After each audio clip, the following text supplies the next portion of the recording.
Hai anakku, berpeganglah pada perkataanku dan simpanlah perintahku dalam hatimu. Berpeganglah pada perintahku dan engkau akan hidup.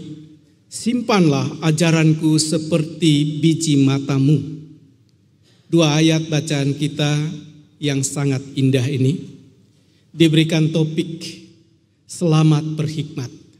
Selamat pagi Ibu Bapak, saudara-saudara yang Tuhan Yesus kasihi.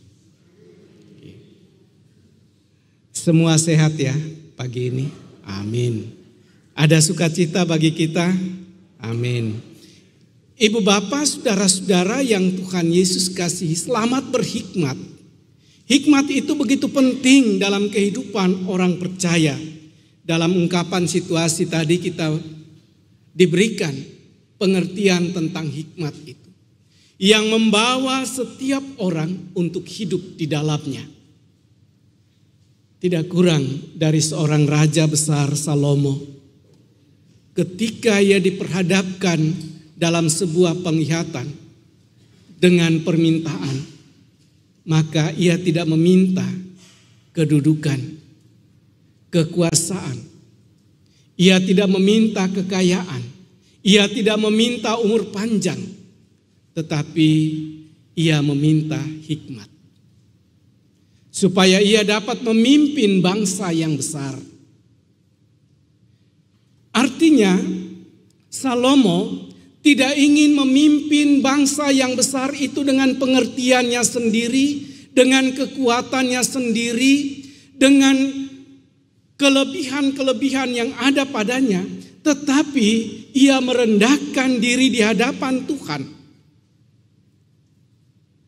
untuk meminta tuntunan hikmat. Mengapa? Ada orang berkata begini, untuk menjadi jahat, orang tidak perlu diajar. Tetapi untuk menjadi baik, orang itu mesti dididik dengan luar biasa. Salomo menempatkan dirinya sebagai orang yang ingin dididik menjadi baik. Karena dalam diri setiap orang ada dua kekuatan. Tuhan Yesus bilang begini pada tiga orang muridnya ketika ia ada dalam pergumulan di Taman Getsemani.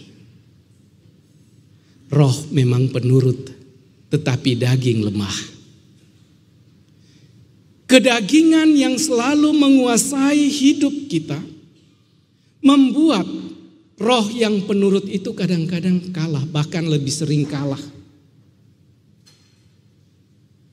Tuhan Yesus bilang, berjaga-jagalah kamu di sini.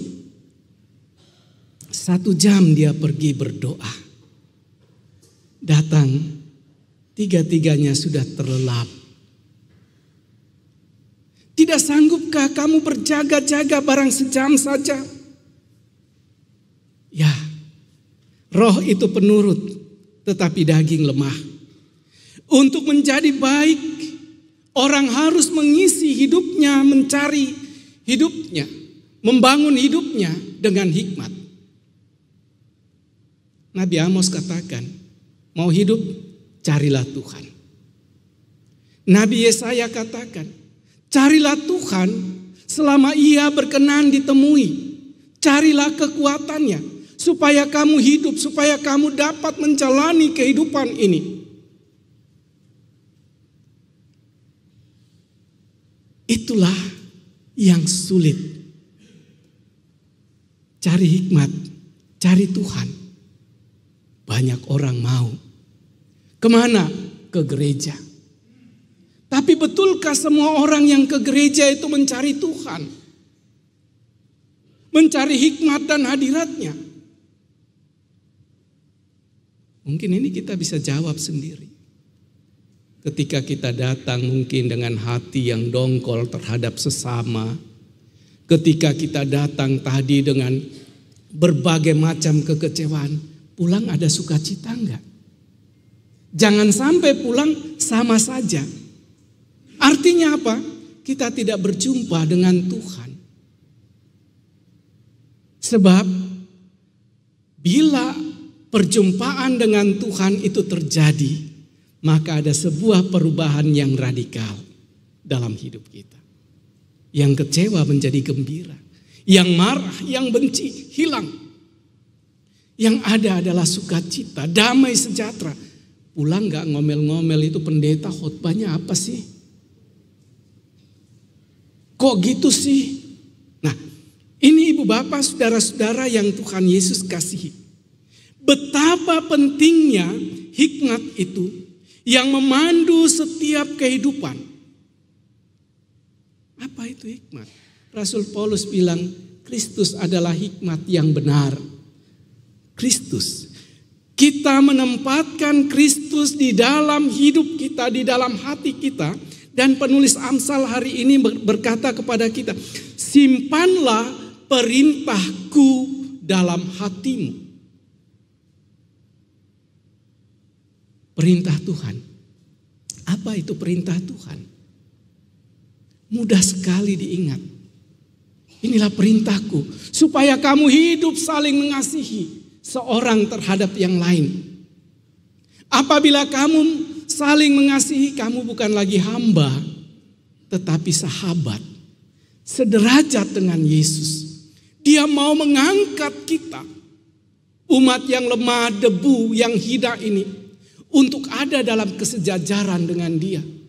Kalau hidup kita ada dalam perintahnya. Perintahnya itu hidup di dalam kita. Kita lakukan kasih. Makanya Matius maupun Markus meringkas seluruh isi hukum Taurat dan ajaran para nabi dalam 2 kalimat yang pendek. Kasihi Tuhan Allah dan kasihi sesamamu. Gak panjang-panjang. Pada kedua hukum inilah terletak seluruh hukum Taurat dan kitab para nabi. Tidak ada yang bisa bantah. Tapi sekarang bagaimana kita mengasihi? Sekarang bagaimana kita melakukannya? Mengasihi Allah dengan sungguh-sungguh sehingga hidup kita dipenuhi oleh hikmat-Nya. Tertuntun di dalam jalannya.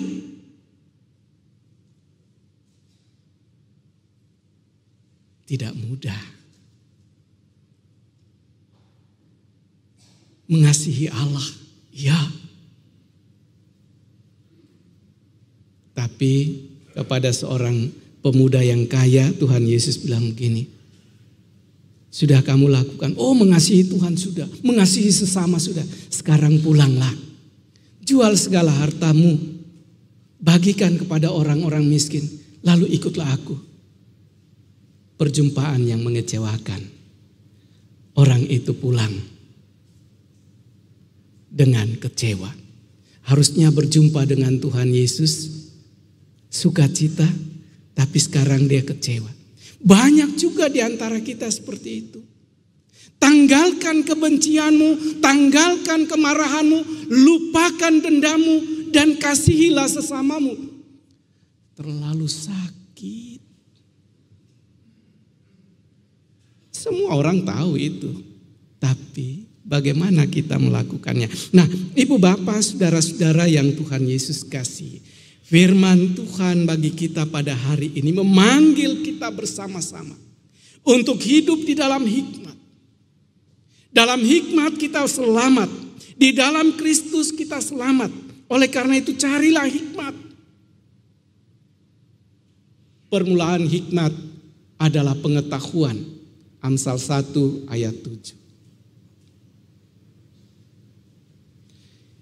Takut akan Tuhan membawa kita untuk hidup di dalamnya.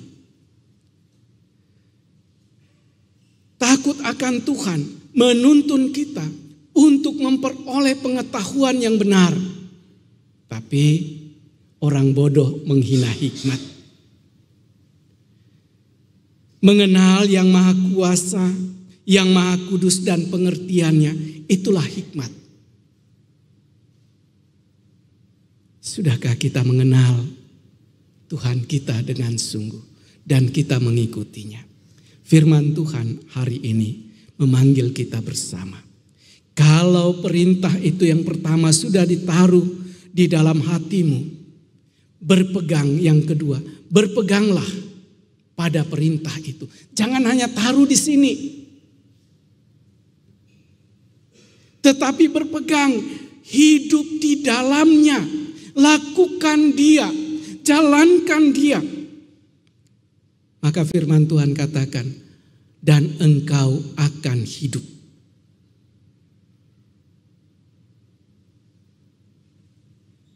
Kita akan hidup. Hidup yang seperti apa? Hidup yang damai, hidup yang penuh sukacita di tengah-tengah berbagai persoalan yang ada. Dalam rumah tangga kita punya persoalan, kita punya masalah. Tetapi apabila kita berpegang pada perintah Tuhan, masalah tidak menghancurkan kita, tetapi semakin meneguhkan kita untuk bertumbuh di dalam pengenalan akan Tuhan. Untuk bertumbuh dengan sempurna. Menjadi bangunan yang kokoh. Menjadi kesaksian bagi dunia ini. Dan disitulah saudara-saudara yang Tuhan Yesus kasihi. Dikatakan kepada kita, pegang perintah itu. Dan selanjutnya dikatakan adalah, simpanlah seperti biji matamu. Rawatlah dia. Jalanilah. Lakukanlah itu. Supaya kita tidak terjebak dalam kebodohan. Supaya kita tidak terjebak dalam jalan yang menuntun kita kepada kehancuran, kepada kebinasaan. Kalau begitu, apa yang harus kita lakukan? Firman Tuhan itu manis. Hiduplah selalu di dalam firman itu. Berpegang teguh kepada firman-Nya. Jangan berkompromi dengan berbagai kejahatan. Dengan berbagai hal yang menjatuhkan kita. Yang menjauhkan kita dari Tuhan. Bohong-bohong sedikit kan gak apa-apa. Tidak. Bohong ya tetap bohong. Mau bohong besar, mau bohong kecil, tetap aja bohong. Dosa ya tetap dosa. Mau dosa besar, dosa kecil, ya tetap dosa. Jangan berkompromi. Lakukanlah itu. Makanya penulis hikmat ini menempatkan diri dia sebagai orang tua yang menasihatkan anak-anaknya. Hai anakku, berpeganglah pada perkataanku. Dan simpanlah perintahku dalam hatimu. Berpeganglah pada perintahku dan engkau akan hidup. Simpanlah ajaranku seperti biji matamu. Sungguh indah kehidupan itu. Tambatkanlah itu semua dalam hidup kita. Kalau penulis kitab Ulangan katakan, taruhlah itu sebagai tanda. Baik di dahimu, di lenganmu, di pintumu. Supaya apa? Supaya gampang diingat. Dan semua orang Kristen saya yakin paling tidak ada salib, ada tulisan-tulisan firman Tuhan di situ di rumahnya. Dibuat dalam berbagai ornamen yang indah. Tapi apakah hidup kita bertaut pada firman itu? Atau dia hanya sebagai pajangan? Sama juga dengan Alkitab kita. Kita pergi kemana-mana kita bawa. Kita baca, hafal isinya. Tapi kelakuan kita seperti apa? Ini peringatan bagi kita. Ibu bapak, saudara-saudara yang Tuhan Yesus kasihi. Mari. Kalau firman Tuhan itu indah. Firman Tuhan itu manis. Carilah dia selalu. Berpeganglah, bertautlah padanya. Supaya kita memperoleh hikmat. Dan hidup kita tertuntun di jalannya. Jangan sekali-kali meremehkan firman Tuhan itu. Karena perkataan Tuhan itu sendiri adalah kehidupan kita. perkataan Tuhan, firman Tuhan itu adalah kekuatan kita. Firman itu adalah terang bagi jalan kita. Dalam kegelapan dunia ini, carilah hadiratnya selalu. Raihlah hikmatnya, penuhilah hidup ini dengan hikmatnya. Maka kita akan hidup. Tuhan Yesus memberkati kita. Amin.